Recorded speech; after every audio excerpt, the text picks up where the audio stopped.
I love you so much, Alex. I'll always love you, Maddox. Diarrhea.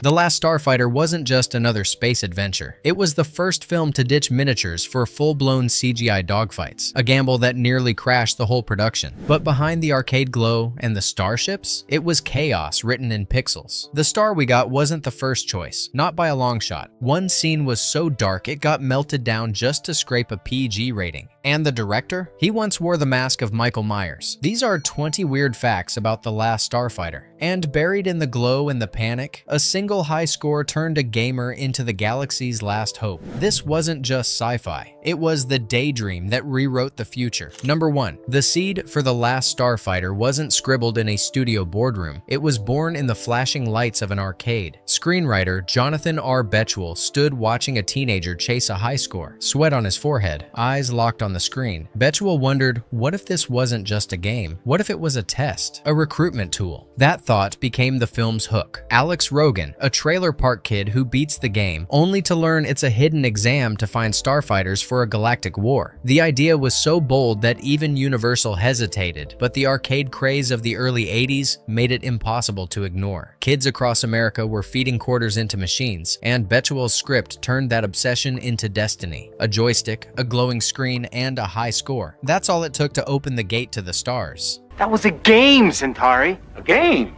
You may have thought it was a game, but it was also a test. Aha! Sent out across the universe to find those with the gift to be starfighters. And here you are, my boy. Here you are! Number 2. Alex Rogan wasn't always a trailer park kid. In early drafts, his story unfolded in leafy suburbia, with picket fences and tidy lawns. But Universal worried it felt too close to E.T., another boy next door who looks to the stars. So screenwriter Jonathan Betchwell made a bold change. He dropped Alex into a dusty trailer park. It gave the movie grit, rooted his family in working-class struggle, and created a striking contrast when Alex suddenly found himself among alien armadas and cosmic battles. The trailer park also added community. Neighbors who cheered when he won at Starfighter, who saw him as one of their own. That small, grounded world made his leap into the stars feel bigger, lonelier, and more heroic. Alex wasn't escaping suburbia. He was escaping poverty, monotony, and a future that seemed stuck. That setting gave The Last Starfighter its heart and its edge. Where the hell's Jude?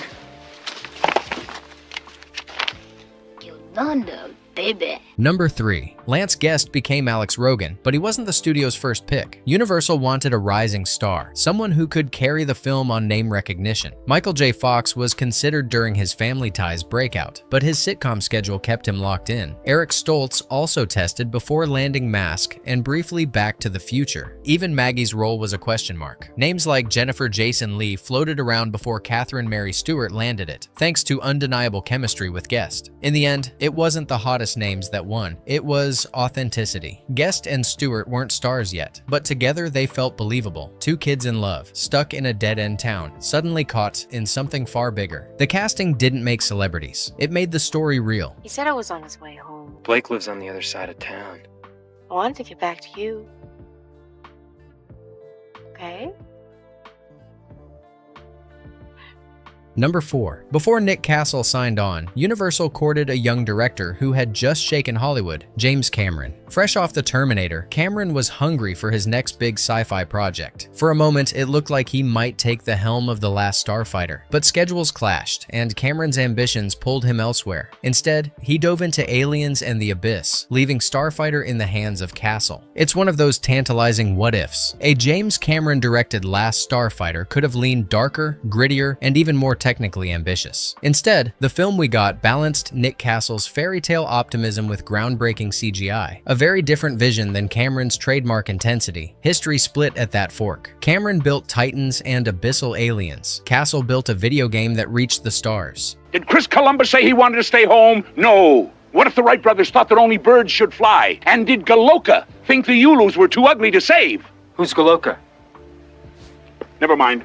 Number 5. Nick Castle wasn't just the director of The Last Starfighter. Horror fans knew him as something else entirely. The man behind the mask in Halloween. Castle had been John Carpenter's college friend, and when Carpenter needed a silent, menacing presence for Michael Myers, he called Castle. Hidden behind that mask, Castle became The Shape, one of horror's most enduring icons. But in 1984, he made a leap of his own, from faceless killer to sci-fi dreamer. With The Last Starfighter, he swapped Carpenter's shadows for computer-generated starlight, proving he could move from horror minimalism to high-concept spectacle. It gave the film an unusual heartbeat. The man who once terrified audiences now crafted a story about hope, love, and destiny, hiding behind no mask, but chasing the stars. Number 6. In 1984, most space battles still relied on miniatures, model ships on wires filmed against starfields. The Last Starfighter threw all of that out. Instead, it gambled on something untested: full-blown computer graphics. 27 minutes of the film, nearly every ship and dogfight, was built inside a machine rather than a model shop. That machine was the Cray X-Imp supercomputer, one of only 6 on Earth. Each frame contained over 250,000 polygons, far beyond what audiences had ever seen, making the Gunstar look less like a toy on strings and more like a digital dream ripped straight from an arcade screen. But the miracle came close to collapse. When animators tried rendering the Gunstar's ultimate weapon, the spinning Death Blossom, the computers nearly choked. The swirl of light trails and explosions pushed the Cray to its limit, crashing repeatedly under the weight of its own ambition. Hollywood's marketing spun it as faster and cheaper than models. The truth? It was fragile, temperamental, and barely held together. Yet against the odds, it worked. That gamble rewrote the future of movies, paving the path for Jurassic Park, Terminator 2, and every digital battlefield since. The Gunstar didn't just fire weapons, it fired the first shot of cinema's CGI revolution. Hey, you look like me. Of course I do, I'm the beta unit.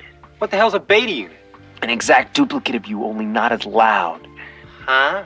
Number 7. Zhur, the power-hungry villain, was meant to prove his cruelty in one gruesome way. By frying a spy's brain with his scepter, live on a giant monitor. The scene was filmed in full, glowing skin, twitching body, the works. But director Nick Castle pulled it back. To keep the PG rating safe, the sequence was trimmed to almost nothing, just a flash of red on the victim's forehead. What could have been one of the darkest PG moments of the 80s vanished into the editing bay. The irony? The Last Starfighter came out only weeks before the PG-13 rating debuted. Had Castle waited, he could have kept the full scene intact. Instead, one of the film's most shocking moments was melted down into a blink and you'll miss it shot. Number 8. On screen, Centauri's star car looked like something ripped straight out of pulp sci-fi. Sleek, shiny, futuristic. But on set, it was a nightmare. The car was noisy, clunky, and embarrassingly slow. Every time it had to make a dramatic entrance, crews wrestled with the mechanics just to get it rolling in a straight line. The flashy gullwing doors jammed, the fiberglass body rattled, and what looked like effortless speed on film was often a patchwork of careful camera angles and editing tricks. Nick Castle later admitted that shooting with the car was more frustration than fun. It was a cosmic hot rod built for the screen, but in reality, it was barely roadworthy. A symbol of the Last Starfighter's charm, dazzling in imagination, clumsy in execution. Number 9. Centauri, the sly recruiter who lures Alex into the stars, was written with one man in mind: Robert Preston. Audiences knew him as Harold Hill in The Music Man, a fast-talking salesman with a sparkle in his eye. Centauri was essentially Hill reborn in outer space, a con man turned cosmic guide. For Preston, the role was special. It became his final theatrical performance, a curtain call wrapped in stardust. His charm and theatrical timing gave The Last Starfighter its heartbeat, grounding the CGI spectacle with old-school Hollywood charisma. When Centauri drives off in his flashy star car, it wasn't just a character exiting. It was Preston's farewell, a final bow from a Broadway legend, reimagined as a salesman among the stars. Where are we? Welcome to Rylos, my boy. Rylos? You mean like in a game? Oh, he's quick. He's very quick. He's speechless. So long, Alex. Have fun. Number 10. Before he became Wesley Crusher on Star Trek: The Next Generation, Will Wheaton almost debuted in The Last Starfighter. Cast as Lewis's friend in the trailer park, he filmed several lines, hanging around Alex Rogan's world. But when the movie hit theaters, nearly all of his scenes were gone. Wheaton was left as a blurry background kid, barely noticeable unless you knew to look. His family joked that he was technically in the movie, but the real break never came. 2 years later, Wheaton landed Stand By Me, followed by Star Trek. The boy lost in the editing room became a sci-fi icon after all. Proof that sometimes the roles you don't get remembered for are just stepping stones to the ones that change your life. Number 11. In 1984, kids poured out of theaters dreaming of one thing: the arcade game. On screen, Alex Rogan's victory at the Starfighter cabinet had launched him into the stars. Surely, they thought, there had to be a real machine waiting in pizza parlors and bowling alleys. Atari even teased it in the movie's credits and built working prototypes, full cabinets with glowing controls and gameplay that mimicked the film's space battles. But the dream died before it reached the arcade floor. The video game crash of 1983 had gutted Atari, and the release was scrapped. The prototypes disappeared into warehouses, and fans spent years chasing rumors of a game that never officially existed. Then, 6 years later, an NES cartridge finally appeared under the Last Starfighter name. But it was a cruel trick, not the cinematic dogfights kids had imagined, just a reskinned version of another game called Uridium. No arcade rollout, no chance to test your destiny, just an urban legend and a fake console tie-in. For gamers, it became one of the greatest letdowns in movie history, a promise written in neon that was never fulfilled. But he doesn't want to be a starfighter. Want to be a... Are you a coward? Are you crazy? You didn't tell me about any of this. Return the money, Centauri. Number 12. The Beta Unit. Alex Rogan's android double left behind on Earth was never meant to be more than a quick gag, a clumsy stand-in, fumbling his way through small-town life while the real Alex fought in the stars. But when test audiences saw early cuts, they loved Beta's awkward humor, his strange smile, his stilted movements, the way he tried and failed to mimic human behavior. It got laughs every time. The filmmakers listened. They expanded Beta's role with new scenes.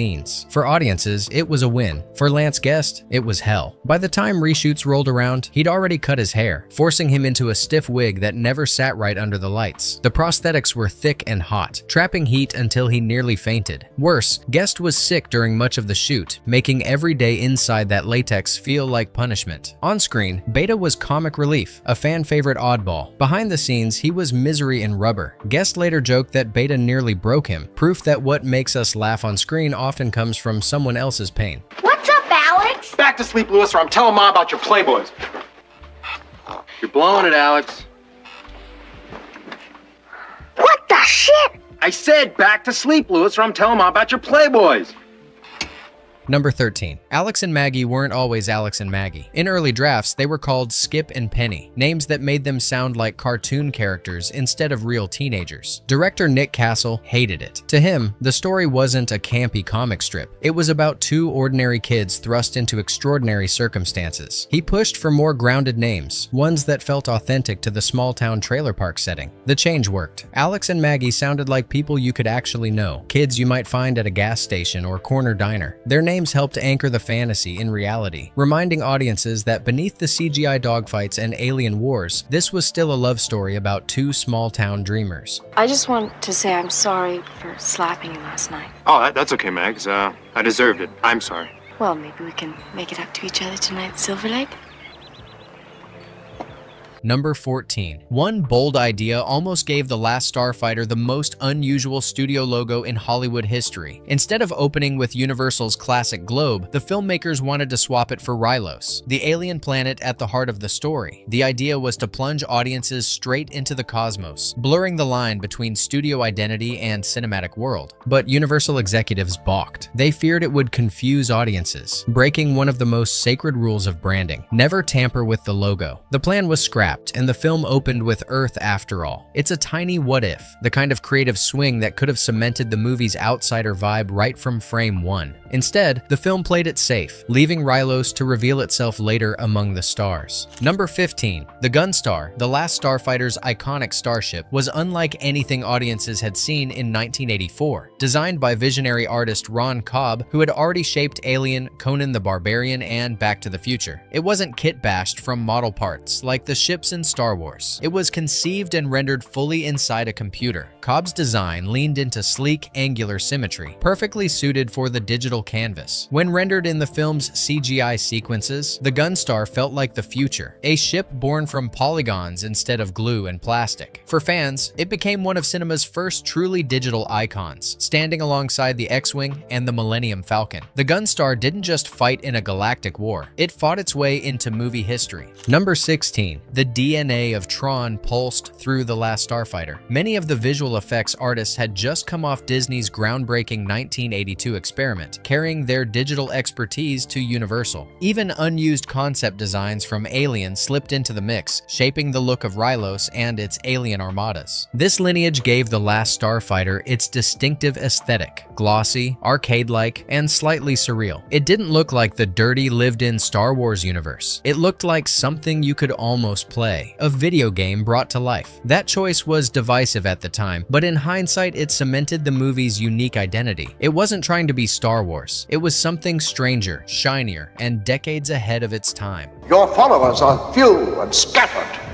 League! A refuge for weak worlds not worthy to be our equals! Number 17. Like Labyrinth, Blade Runner, and Raiders of the Lost Ark, The Last Starfighter got the Marvel Comics treatment. In 1984, Marvel published a 3-issue adaptation, bringing the film's story to life in bold, colorful panels. For many fans, it was the only way to relive the adventure once the movie left theaters. The adaptation included Ron Cobb's sleek ship designs, and even extended certain scenes, leaning into the pulpy, cosmic flavor Marvel thrived on. Over time, the miniseries became a collectible artifact of 80s sci-fi marketing, a reminder of how comic shops once carried the torch for films that hadn't yet hit VHS. For a movie built on arcade DNA, it was fitting that its afterlife lived in another medium where imagination could run wild. Now I need an ear job. I'm dying here, dying. Alex, what the hell's going on? You're having a terrible nightmare. Go back to sleep. Lewis!